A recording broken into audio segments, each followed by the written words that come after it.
तो गाइस मैं हूं अंकित और आप दिख रहे हैं रेसलिंग फैंस नेटवर्क। शुरू करते हैं गाइस अपनी बातों को हम लोग सबसे पहले रेटेड आर सुपरस्टार एज से। तो भाई एक ब्रेकिंग न्यूज़ है, पता है क्या? एज ने मुझे ट्विटर पे ब्लॉक कर दिया और मुझे इसके पीछे का रीज़न सही में नहीं पता। भाई एज की तो मैं काफ़ी रिस्पेक्ट करता हूँ। आई थिंक एज WWE के कुछ सबसे बेस्ट सुपरस्टार्स में से एक रहे, लेजेंड्स में आते हैं भाई, हॉल ऑफ फेमर है। तो मुझे नहीं पता कि एज ने ऐसा डिसीजन क्यों लिया कि एक फेलो हॉल ऑफ फेमर अंकित को ब्लॉक किया जाए ट्विटर पे। देखो मुझे ये चीज़ कल ही मालूम चली जब किसी ने एज को टैग करा ट्विटर पे। मैं एज को गया, एज को देखने, उनकी प्रोफाइल को देखने गया कि क्या कर रहे हैं आजकल एज। मैंने भाई देखा कि मैं तो ब्लॉक्ड हूँ भाई, ये क्या हो गया ये क्या मजाक हो गया।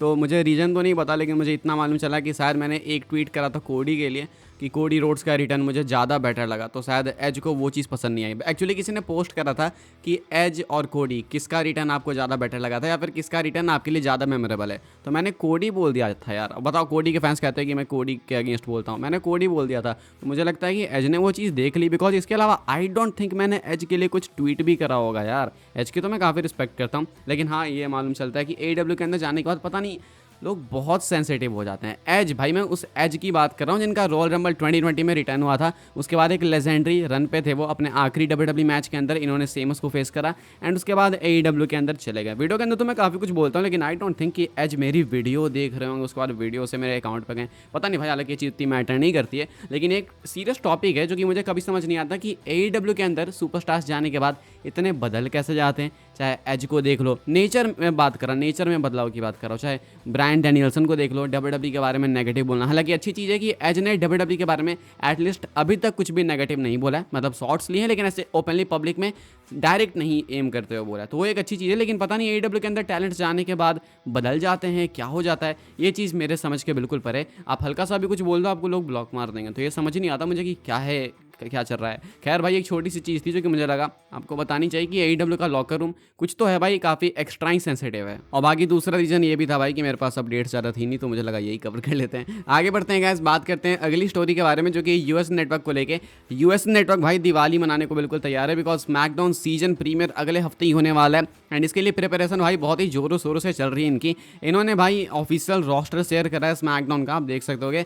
The official SmackDown roster as of September 2024 upon its arrival to US network this upcoming Friday. तो US नेटवर्क के अकॉर्डिंग भाई आप ये देख सकते होगे कितने सुपरस्टार्स है करेंटली स्मैकडाउन के रोस्टर में। इसमें से बहुतों का भाई मैं नेम भी नहीं जानता, बिकॉज मैं फ्रीक्वेंटली इनको देखता नहीं टेलीविजन पे, तो मैं भूल जाऊंगा। लेकिन मैं आपको सीधा टॉप दिखाता हूँ। टॉप रो वहाँ पे जेकब फाटू है, Tama Tonga, Tanga Loa, Solo Sikoa, Kevin Owens, Randy Orton, Roman Reigns and Cody Rhodes. तो ये कुछ सुपरस्टार्स है जो कि बिल्कुल टॉप पे हैं एंड कंपनी इनको US नेटवर्क इनको टॉप पे मानती है। देन एले नाइट है, Nia Jax, Tiffany Stratton, Johnny Gargano, Tommaso Ciampa, Bianca Belair, Jade Cargill, Naomi है। देन नीचे देखोगे तो अंड्राडे है, पाइपर नाइवन है, चेल्सी ग्रीन है, मेआईएम है, मेआईएम मिशन भी बोल सकते हैं, Carmelo Hayes, Logan Paul, AJ Styles and Bayley. उसके नीचे देखोगे तो सिंसके नाकामुरा, इंडी हार्टवेल, कैंडिस लिरे हैं, बी फैब है, स्ट्रीट प्रॉफिट्स है and A town down under है। देन उसके नीचे भाई आपको ये मिल जाएंगे, इनका नाम ही भूल गया भाई मैं अरे इनको तुम लोग क्या बोलते थे भाई, नाम भूल रहा हूँ मैं, अंदर तक है, निकल नहीं रहा बाहर, ठीक है।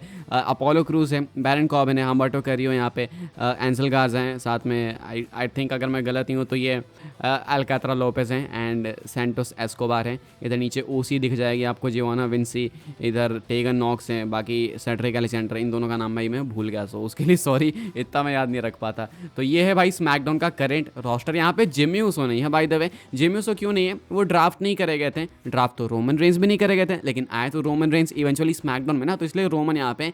एंड आई थिंक यही रीजन है कि जिमी नहीं है, बिकॉज उनको ड्राफ्ट नहीं किया गया था। बाकी ये है भाई स्मैकडाउन का स्टैग्ड रोस्टर। कैसा लग रहा है आपको कमेंट करके बताना। मंडे नाइट रॉ का था भाई रोस्टर इससे डबल ट्रिपल है, तो सोच लो वो कैसा है। वो भी इन्होंने शेयर करा, लेकिन आई थिंक स्मैकडाउन वाला ज़्यादा इंपॉर्टेंट है, बिकॉज सीजन प्रीमियर मेन तो स्मैकडाउन का है। मंडे नाइट रॉ वाला तो भाई फॉर्मल है, बस फॉर्मेलिटी के लिए। आगे बढ़ते हैं गाइस, बात करते हैं अगली स्टोरी के बारे में जो कि रैंडी ऑर्टन एंड गुंथर को लेके। तो भाई इनके मैच के ऊपर, बैसिन बर्लिन वाले मैच के ऊपर जिम कॉर्नेट कमेंट करते हैं एंड इनका कमेंट सेंस बनाता है या फिर नहीं, वो आप कमेंट करके बताना, ठीक है। जिम कॉर्नेट का कहना है कि रैंडी ऑर्टन गुंथर का मैच तो बहुत अच्छा था, लेकिन पता नहीं एक ये क्या बात बोलते हैं मुझे समझ नहीं आई। कहते हैं कि रैंडी ऑर्टन इस मैच में जब जा रहे थे तो वो हील बने हुए थे। ये मुझे लगा ही नहीं भाई कभी कि रैंडी ऑर्टन हील कहाँ से बने हुए थे। इनका कहना था कि क्योंकि बैसिन बर्लिन जर्मनी से हो रहा था एंड गुंथर थे भाई उस टाइम चैंपियन, एंड क्योंकि वो जर्मनी से बिलोंग करते हैं, पता नहीं कैसे कैसे कनेक्शन बिठाए थे। वैसे तो गुंथर ऑस्ट्रिया से बिलोंग करते हैं, लेकिन लोग बोलते हैं जर्मनी, तो चलो ठीक है जर्मनी, मुझे नहीं पता क्या कनेक्शन है, लेकिन चलो ठीक है। तो ये कहते हैं बिकॉज उनका ये होम क्राउड था गुंथर का, तो वो ऑटोमेटिकली फेस बन गए थे एंड ऑर्टन हील बन गए थे। देखो मैं ये मान सकता हूँ कि गुंथर फेस बन गए होंगे, लेकिन ऑर्टन भी हील नहीं बने थे भाई, आप इसको फेस वर्सेस फेस कह सकते हो। तो उनका कहना है कि पहले तो ऑर्टन हील हो गए, उसके बाद कहते हैं कि इनके अकॉर्डिंग मैच की एंडिंग बहुत ही बकवास थी, बहुत ही स्टेल एंडिंग थी। वो पहले तो एंड के लगता है 10 मिनट स्लीपर होल्ड ही लगा के रहेगा गुंथर, तो वो पता चली गया था लोगों को कि भाई ये क्या चल रहा है। देन उसके बाद उस तरीके से मैच को एंड करना सेंस नहीं बनाता है। इनका कहना है कि बिल्कुल क्लीन विक्ट्री देनी चाहिए थी, पिन फॉल से नहीं तो सबमिशन से, यही दो बेस्ट तरीके थे भाई। इतना अच्छा मैच दिया आपने, एंड में स्लीपर होल्ड से मैच को खत्म कर दिया, तो ये पसंद नहीं आया जिम कॉर्नेट को। देखो स्टार्टिंग में तो मुझे भी लग रहा था कि भाई ये क्या भाई, स्लीपर होल्ड से ऑर्टन कमजोर दिखने लगे, लेकिन देन मैंने सोचा कि भाई शायद ऑर्टन इससे भी ज़्यादा वीक दिखते हैं अगर गुंथर इनको क्लीन पिन कर देते तो ये तो चलो अच्छा लगा ना कि हाँ भाई ऑर्टन सबमिट नहीं कर रहे थे, आई मीन हार नहीं मान रहे थे रैंडी ऑर्टन, एंड में भले फेड अवे हो गए लेकिन ऑर्टन हारे नहीं अपने साइड, मतलब खुद से इन्होंने सबमिट नहीं करा।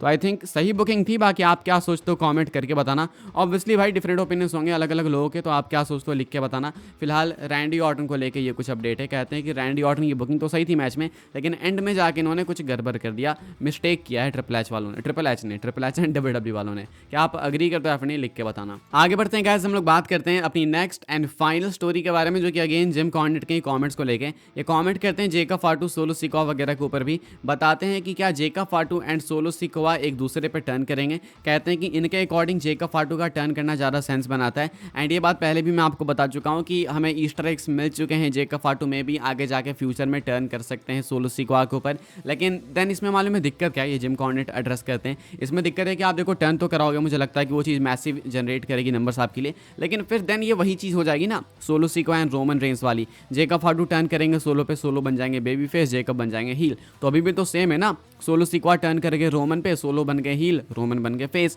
तो ये आप सेम पैटर्न कब तक ढो के चलोगे, बिकॉज अगर ये चीज़ आप दोबारा करोगे तो अच्छी चीज़ होने के बावजूद भी लोग इसको हेट करेंगे, बिकॉज ये चीज़ वो पहले देख चुके हैं एंड लोग इसको एक चीप कॉपी ही बोलेंगे। अब जेकब फाटू को काफ़ी अच्छा सपोर्ट मिलता है, लेकिन आप ये गलती नहीं कर सकते कि रिपीटेडली उनको सेम चीज़ में डाल के उनको टेस्ट करो, ये नहीं होना चाहिए। यही सेम चीज़ सोलो सिकोवा के साथ में ही, सोलो सिकोवा आए थे क्लैश ऑफ द कैसल 2022 में, तो बहुत भयंकर हाइप बनी थी उनके लिए, फुल फैन सपोर्ट था उनके लिए। हालांकि बहुत सारे लोगों को वो एंडिंग पसंद नहीं आई थी क्लैश ऑफ द कैसल 2022 के लिए, लेकिन सोलो सिकोवा को काफ़ी अप्रिशिएट करा था लोगों ने, बोला था कि इसके अंदर ऑरा है, ये फ्यूचर अनडिस्प्यूटेड चैंपियन है, दिस एंड दैट। लेकिन अभी सोलो सिकोवा की बिल्कुल कोई भी इज्जत नहीं करता। तो ये सेम चीज़ जेका फाटू के साथ ना हो, इसके लिए डब्ल्यूडब्ल्यू को बुकिंग थोड़ी सी डिफरेंट करनी चाहिए। अगर वो जेका फाटू को टर्न करवा रहे हैं सोलो सिकोवा पे, तो सेम स्टोरी रिपीट नहीं करनी चाहिए। इससे भी मैं अग्री करूंगा। आप करते हो या फिर नहीं, कमेंट करके बताना। फिलहाल गाइस इस वीडियो के लिए बस यही सारी अपडेट्स थी। आई होप आपको इन्फॉर्मेशन मिली हो तो वीडियो को लाइक करें, शेयर करें, सब्सक्राइब करें चैनल को, ताकि आने वाले टाइम के अंदर आपको और भी ऐसे डब्ल्यूडब्ल्यू की news updates time to time जानने को मिलते रहे। फॉलो कर सकते हैं आप लोग मुझे इंस्टाग्राम एंड ट्विटर पर, लिंक आपको मिल जाएगी डिस्क्रिप्शन में। ज्वाइन कर सकते हैं व्हाट्सएप चैनल को, उसके भी लिंक है डिस्क्रिप्शन में। मिलते हैं अपनी नेक्स्ट सॉफ्टवेयर काफ़ी इंटरेस्टिंग वीडियो में।